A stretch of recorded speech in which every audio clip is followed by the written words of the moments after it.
Hi everyone, it's Ian from the Larp Noobs. You know, I've got a bunch of notes and talking points here, and it's just struck me that I don't actually know how to start this one. I'm recording a few weeks before the first event of the year for Empire. The LARP that we have centred most of the podcast around was due to be held, and also a few weeks after the Withering Dark, the player event me and Dave were due to attend, which also had quite strong links to my backstory from my Empire character, Talis Ashbourne. A few weeks after that was due to be held as well. With neither event going ahead, and events extending into the future possibly being delayed as well, it's easy to feel pretty somber. It can feel a little selfish to talk about these things and these opportunities that I'm personally missing out on, and while it's doubtless true, I think it's telling just how deeply I feel the loss of LARP. I've said before, but when I pushed myself into this hobby, I would never have guessed just how much it meant to me. It's a source of some release in my life, and also a place and a time where I can see people I love and meet countless wonderful and colourful characters along the way. I think in some ways, or for me at least, when it comes to LARP, I come for the adventure and excitement, but I stay for the camaraderie and the sense of community. And I think if LARP's taught me one thing that is probably a lesson I should have learned throughout most of my life, it's that when you don't know where to start, I guess it's best to just let yourself begin, to try and fail and learn and hopefully learn and grow. There's this kind of creativity to LARP that by virtue of the hobby everyone engages with, even if it's just on a surface level. It sort of reminds me of the joy of sort of sitting with your friends and playing with Lego. I made something, a truck or a spaceship, maybe multicoloured, maybe asymmetrical, with bumps and angles that my collections of pieces can't hide, something ugly and beautiful, something that I can take in hand, something I can whoosh around the room and crash into the floor, something I can join to my friend's thing to make bigger and weirder, something that's ours, something that I can create and share and play. That's the sort of thing that sort of LARP is to me, I guess. So I'm just going to sort of begin and go on tangents and talk about things in order or not at all. This won't be one of those episodes where it really goes anywhere or probably says anything that I have not really expressed before, but it's a space to share with you some of the things, maybe put a few Lego bricks down myself and see what kind of things you want to add to build from or deconstruct and use all the red bricks from to make a roof of that cool house you're working on or whatever it is. So I'm sort of doing this with prompts but unscripted, and I think I want to linger on that sort of easy space, that creative space, that sort of LARP jazz rhythm of making things and finding a flow. So I suppose beyond the initial impulse or need to go, it all sort of starts with the character that I wanted to play. And I think I've said before that I didn't really want to join Navarre, the nation we're all part of, when we first started. It was not really the sort of look or vibe that captured my imagination, but I knew I didn't want to go alone, and all my friends kind of gravitated towards Navarre, so that's what I went with. I think in thinking back, my reasons for not wanting to join Navarre were many-sided. I played this quite long D&D campaign as this character called Aaron Delanis, who was your typical kind of emo tiefling, who was this 3.5 edition class called a Scout, who had this very kind of wood-dwelling archer with a splash of Celtic influences and a very healthy dose of Robin Hood added in as well. So in my mind, I'd sort of done that guy, and that aesthetic of wearing green and leaves and being a bit scruffy was also pretty played out in my mind. And while I've always enjoyed those kind of Celtic influences, and I'm very aware, by the way, that Navarre is not just Celtic stuff, but I'm talking about where I was thinking as a new player, it's never really been sort of a look or a feel that's got me excited. I'm someone sort of wrapped up in the romantic image of the horse nomad, the people from the Eurasian steppe, the Mongols certainly, but all peoples before them, back the Scythians, the furs, the lamlar, the silk, the bows, the melting pot of different kind of cultures, united, at least in the romantic version, by the bow and the horse, the the centaurs, as settled people would have called them. That was kind of my visual jam. But now that I'm part of Navarre, I can't think of a nation that I would rather have been part of as a starting point for me, for Ian, at the point and the place where I was in my life at the time. I'm sure this would have been true, of course, for any nation I joined, as there are amazing folks everywhere. But the woods, the fire, the songs, the stories, the fauns singing their way to the Sentinel Gate, and the Valorn that our oaths call upon us to destroy, is just intoxicating roleplay. And you know, when I sat down to create my character's backstory, before I even attended the first event, the world that PD created, with its wealth of information, it just got me creating again. And that's probably one of the greatest gifts that Larp has given me for sure. Also, I want to thank everyone else who went with me, Dave, the good and the bad, and Bungle, who let me just go a bit wild for ideas for our kind of group backstory. Firstly, I wanted to come up with this way of explaining how we, as new players, would have no knowledge of the current affairs, or really anything, in the Empire as it stood. My first idea was this sort of wild, stranded on Skull Island sort of idea, where me and the gang had spent years marooned on some mysterious, enchanted place with deadly wildlife, fending for ourselves before finally escaping and returning to the Empire.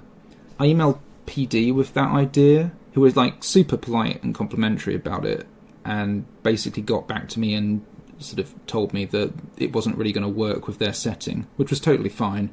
I mailed them back and asked if they could suggest a place where it would be possible that we could have a sort of lost for some time sort of backstory.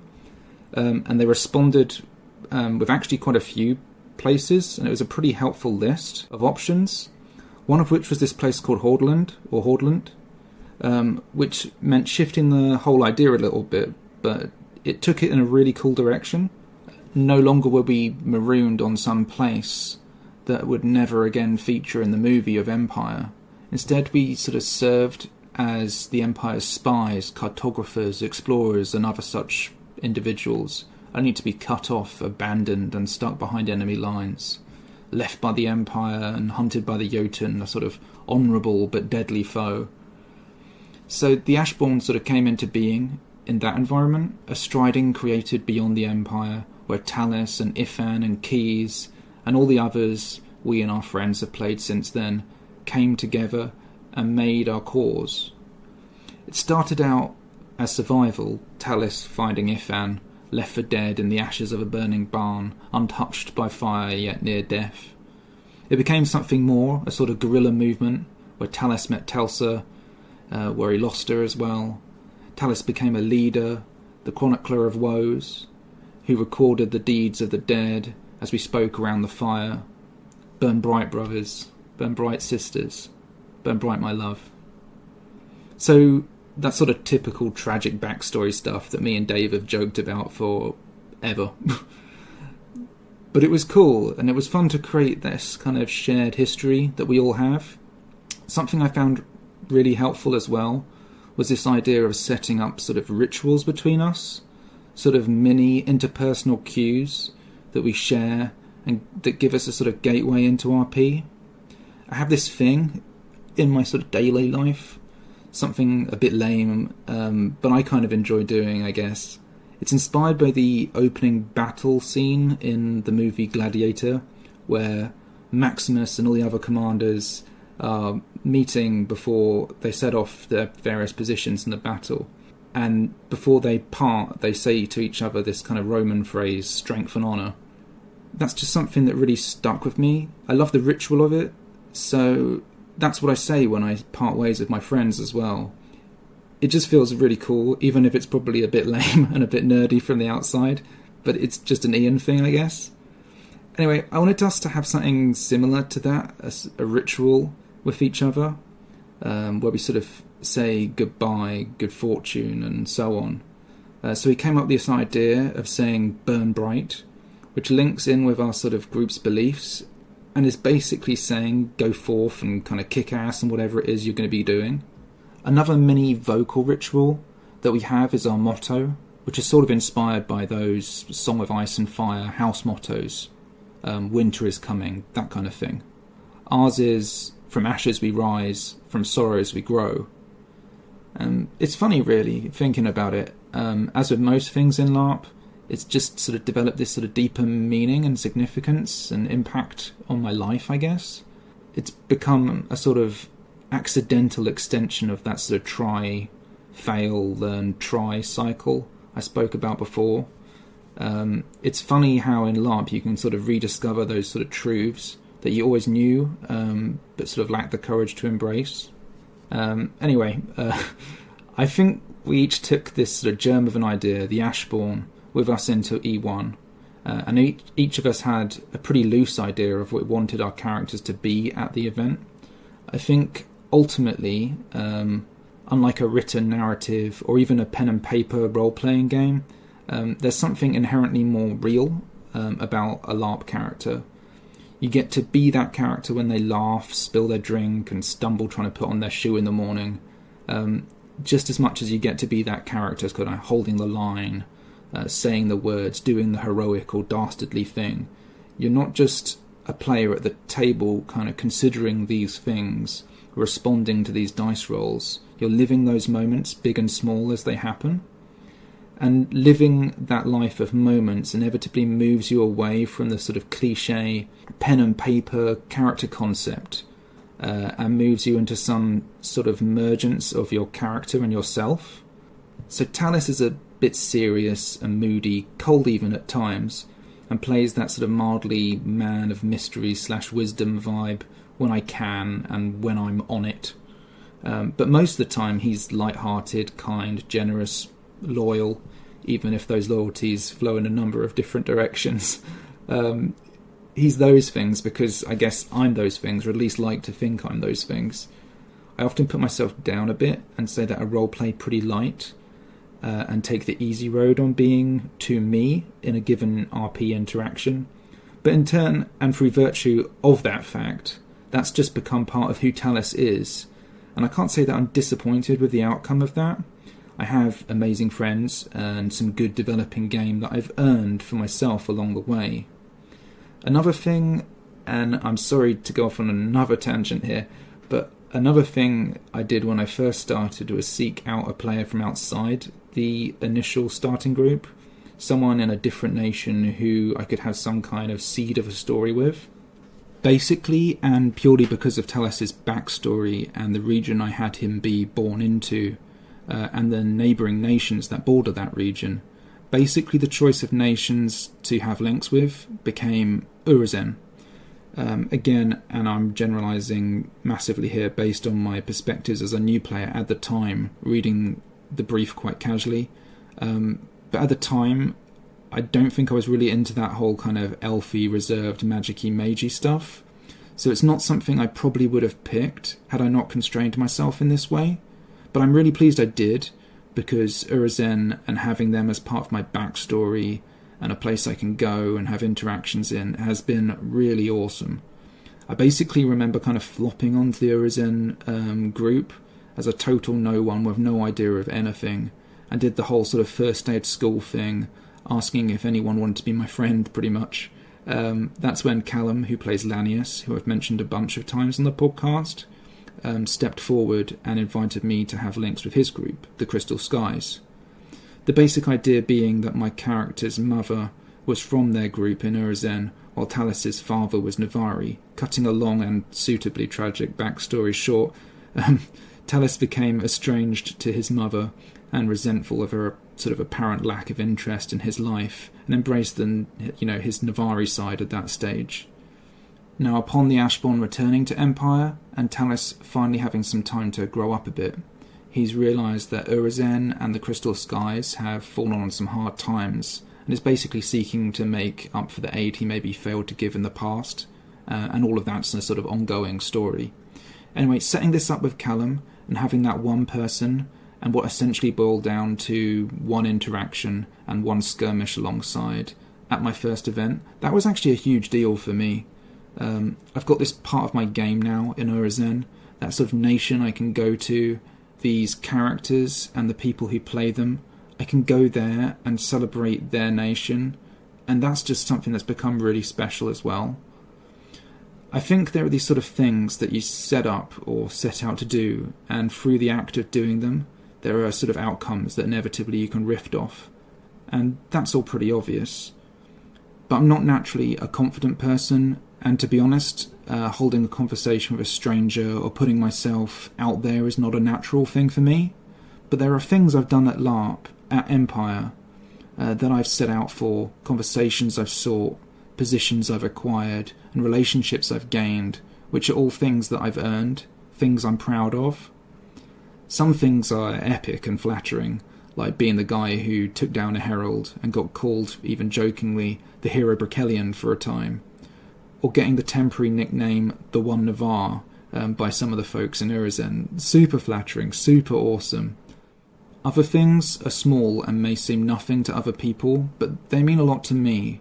I've hosted a gathering of Navarchers at our camp. I've taught multiple people how to brew potions. And I like to think I've become a reliable source of information on potions and herbcraft to various people who have sought me out and asked for my opinion. Then there are other things. I'm also a council member within the Atwine Paths where I represent my striding. I've spoken to the wearer of the Crown of Three Tears on topics of importance. I've written a book that gained me some renown. I've brewed Goose Whisper, and I've told of the visions it showed me. I've attended strange and clandestine meetings with questionable individuals, and I've gambled more than I could afford with the mercenary company, the Seawolves, and I lost it all. Talis has earned these things. I've earned these things. So the creativity of being a player at Larp is a huge thing of importance in my life, something I've really come to cherish. Then outside those moments of play, there have been those other gifts that Larp's given me. It's made me creative in my own life again. I was always labelled as a creative or artistic kid, whatever that means. I sketched for countless hours, I dabbled with writing, studied graphic art and design at university, and spent much of my teenage years and early 20s working on various mods and a whole bunch of different video games. I've attempted to make a whole raft of board games and card games and who knows whatever else. But I think years of insecurity, projects falling through, and basically fear broke this part of me down. I still held a kind of creative desire, one that hurt from a lack of expression, but apart from brief stints as a dungeon master or a player in a pen and paper RPG, they never really got any true release. Maybe it's because the move to go to my first LARP happened at the same time as a real world move to a new house that needed quite a lot of work, but this hobby made me try things I was not any good at or had never done before, like making my own armour, which in retrospect was pretty poor, but I was proud of at the time and taught me a hell of a lot. I've become someone who actually makes things for the first time in my life. I would never have seen myself as the type of person who would make armour, but I've made 3 suits of it now, and I'm working on a 4th. 1 faux level with aluminium plates, 1 steel lamnar which took months of painting each plate and attaching it together to work into a suit that I'm really proud of. And then I made a suit of mage armour for Dave in a few days, and it came out pretty okay. Now I'm working on a leather lamlar suit for my monstering kit, and I've made a leather helmet with brass embellishments to go with it, and that's bonkers. Another thing was writing that book I spoke about, The Alchemist at Ease, a compendium of alchemical recipes and lore that I took from the wiki and reworded and reformatted before stitching and riveting together in fancy covers with ribbons and bookmarks. I made them for selling for IC coin, and they sold pretty quickly and at an IC price that actually meant a lot to our group financially. Now I've made a whole bunch of resin potions in multiple different colours, with and without sparkles, waterproof labels, battlefield safe containers. I'm really pleased with them, combined with pots of herbs and other gubbins that were once aquarium plants that I've snipped into bits and bedded into some lightly coloured resin in some fancy containers, plus a box that I bought as a sort of cheapo essential oils container and then stained and felted and padded and added fancy handles to. Talis has got this whole alchemist setup that I've made for him, and it's crazy. There are other things as well, like a sash I've made from some nice green curtain fabric, and I've added these iron-on metallic green embroidered patches in the shapes of thistles too, which I've then trimmed with this cool Indian-style ribbon that types used on saris, and I think collectively this sash kind of breathes life into this image of a more fancily dressed Tallis. That's been another thing that's changed over time. Playing Tallis and doing things on the field has made me want to evolve his appearance to match who he's become. Someone who has grown a little bit of a taste for some finer things, who is not all about that kind of scruffy Navarre stereotype, though is still certainly a bit ropey by any outsider's standards. Fancy Pants Tallis started out as a kind of jab and a joke, but it's become a thing I want to sort of manifest. It's something I want to create. It's something I want to achieve. Then there are other things that I've created as a result of Larp, things that aren't physical. I've written 3 songs, none of which I performed, but, I'm getting there with my courage. I was really hoping to have done my Urizen one at the player event that we were going to, but it will wait. I've written icy letters, and I should also say that I've received some incredible ones as well. And stuff like that is in itself really crazy. People actually taking time outside the event to want to say something to my character, and the fact that Tallis has something of value to send back to them. Then, of course, I suppose quite naturally we come to the podcast, which I really have to thank Dave for in terms of putting it forward as something we should do. This, and being able to talk to all of you and share our ramblings with you, it's been awesome, mind-blowing really. I read this review someone posted up on the Empire Forum a week or 2 ago, and yeah, it's really humbling and hard to know what to say other than thank you so much. The podcast and what it's become for me, well, it's got real value to it, like for me as a person, like how it's made me see myself, what it's made me believe I'm capable of. It really means a lot.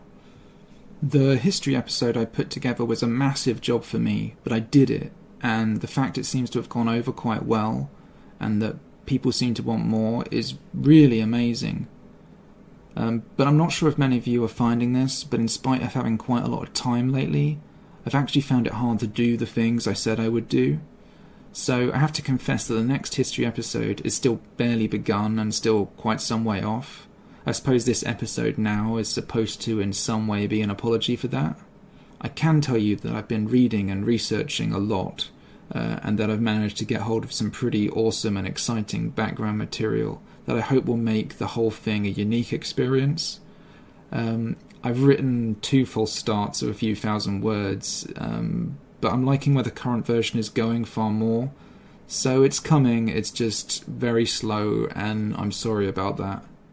Also, because of the nature of the show, can we call it a show? But because of the nature of it and what me and Dave do, it's really all about the experiences and impressions we have returning from events. Obviously that's something that's going to be a bit delayed until things resolve. Dave also had a bunch of interviews and so on lined up, and we're seeing what sorts of things we are able to do with remote options. We like to try and keep a reasonable audio quality if we can, and there are other challenges and things as well. But we'll keep you posted on things as they happen. It's not normally something we do or bring up, but I'm sort of viewing this as an opportunity to sort of speak with you all and hopefully offer you a friendly voice of one who larps and knows your pain at this moment. Anyway, it's not normally something we do, but I thought it might be worth making you aware, if you aren't already, that we have a Facebook page. Just look up the Larp News podcast on Facebook. We both actually post there quite a bit, and we've both been streaming a fair bit, so there's some content from us you can find there. Take a look on Twitch for Dave the Larper, or one word, where you can find Dave, and he's playing through a bunch of games, and you can find me via Ian the Larper, again, or one word, where you can watch me doing some crafting, or as I call it, Tallis Crafts Badly. We also try and put video versions of our podcast episodes and recordings of our Twitch broadcasts on our YouTube channels, which you can find by searching for the Larp Noobs podcast or the Larp Noobs Gaming, depending on your taste. Sorry if that sounded a bit corporate. It's still a bit weird self-promoting. I should also say thank you to all the folks who support us on Patreon. Dave posted this recently on our Facebook group, but obviously as content here on the podcast may be coming a bit slower over the following months, we totally understand if any of you want to stop. And I suppose finally I wanted to say that I started off making this episode for myself, really. It was just important for me to sit down and make something, to get something out there, which I hope had some kind of value for you all. Even if it's just kind of a word of gratitude, where I can send you all my love and my thanks and hope that you guys are all safe and well. So yeah, strength and honour, everyone. Burn bright.